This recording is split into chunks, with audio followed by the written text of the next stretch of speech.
বাচ্চার বুদ্ধি বাড়াতে চান? এই ভিডিওটিতে এমন কিছু পুষ্টি উপাদান এবং খাবারের কথা আলোচনা করব যেগুলো আপনার বাচ্চার ব্রেইন ডেভেলপমেন্টে যথেষ্ট কার্যকরী। আসসালামু আলাইকুম। ন্যাচারাল হার্টের পক্ষ থেকে আপনাদের সবাইকে শুভেচ্ছা। সকল মা বাবাই চান তার বাচ্চা মেধায় বুদ্ধিতে এগিয়ে থাকুক। সন্তানকে মেধাবী করে গড়ে তুলতে প্রয়োজন এমন কিছু খাবার যেগুলো মেধা বিকাশে সহযোগিতা করে। এমনই কিছু খাবারের কথা উল্লেখ করব আজকের এই ভিডিওটিতে। American academy of paediatrics committee on nutrition বাচ্চাদের সুস্থ মস্তিষ্কের বিকাশের জন্য কিছু পুষ্টি সুপারিশ করে, যার মধ্যে রয়েছে choline, folate, iodine, iron, poly unsaturated fatty acid যেমন omega 3 fatty acid, protein, vitamin A, D, বি6 এবং বি12 ও জিঙ্ক। তাই আপনার সন্তানদের খাবারে এ সকল পুষ্টিযুক্ত খাবার রাখাটা খুবই জরুরি।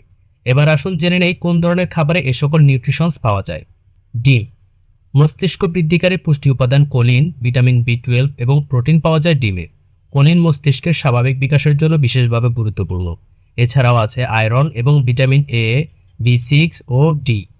দিনে 2টি গোটা ডিমে যে পরিমাণ কোলিন সরবরাহ করে তার সাধারণত 8 বছর বা তার চেয়ে কম বয়সী শিশুদের প্রয়োজন। সামুদ্রিক মাছ। তৈলাক্ত মাছ এবং অন্যান্য সামুদ্রিক খাবার মস্তিষ্কের বিকাশে গুরুত্বপূর্ণ ভূমিকা পালন করে।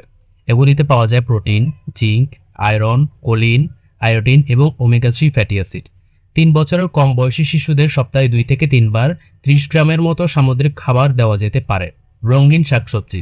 গাজর, টমেটো, মিষ্টি কুমড়া, মিষ্টি আলু, পালং শাকের মতো রঙিন শাকসবজি অ্যান্টিঅক্সিডেন্টের সবচেয়ে ভালো উৎস, যা মস্তিষ্কের কোষগুলোকে সংগঠিত করে এবং সুস্থ রাখতে সাহায্য করে। স্নায়ুর বিকাশে এর কোনো তুলনাই হয় না। এগুলি আয়রন ও ফোলেটের দুর্দান্ত উৎস। গবেষণায় দেখা গিয়েছে যে বাচ্চারা খাবারে বেশি পরিমাণ ফোলেট পায় তাদের বোধশক্তি অন্যান্যদের তুলনায় বেশি হয়। অন্যদিকে আয়রন হিপোক্যাম্পাসের বিকাশে গুরুত্বপূর্ণ ভূমিকা পালন করে। হিপোক্যাম্পাস হলো মস্তিষ্কের বিশেষ অংশ যা শেখার এবং স্মৃতির জন্য কাজ করে থাকে। বাদাম। বাদাম খেতে ভালো লাগে নিশ্চয়ই। এই বাদাম কিন্তু স্মৃতিশক্তি বাড়াতে খুবই কার্যকরী। বাদামে থাকে ওমেগা 3 ফ্যাটি অ্যাসিড, অ্যান্টিঅক্সিডেন্ট এবং ভিটামিন ই। নিয়মিত আখরোট, চীনাবাদাম, কাঠবাদাম খেলে তা আপনার ও আপনার সন্তানের মস্তিষ্কের কার্যকারিতা আরও বাড়িয়ে তুলবে। 5 বছর বয়সের আগে শিশুকে আস্ত বাদাম খাওয়ানো শুরু করা যাবে না। এক্ষেত্রে বাদাম বেটে নিয়ে বা গুঁড়ো করে খাওয়াবেন।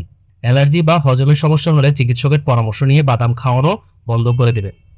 কুমড়োর বীজ।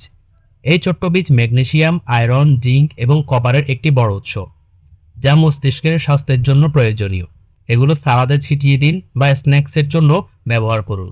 কুমড়া বীজ পুষ্টির উপাদানে ভরপুর, এটি স্মৃতিশক্তি বাড়াতে কাজ করে। তিসি বীজ। ফাইবার ও ওমেগা 3 ফ্যাটি অ্যাসিডে ভরপুর তিসির বীজ খেলে ব্রেনের সেই অংশ উদ্দীপিত হবে যা বাচ্চাদের মুড ভালো রাখে, বাড়ায় চিন্তাভাবনার দক্ষতা।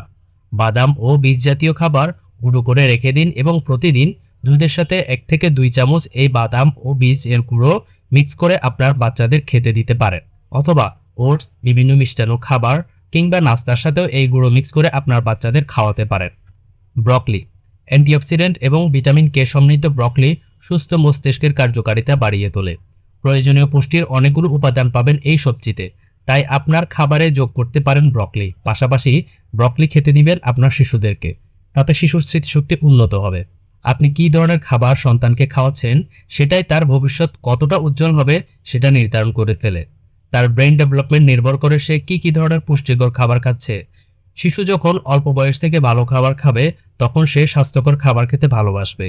এতে করে শিশুর শারীরিকভাবে শক্তিশালী হয়ে উঠবে এবং মানসিকভাবে স্মার্ট হবে।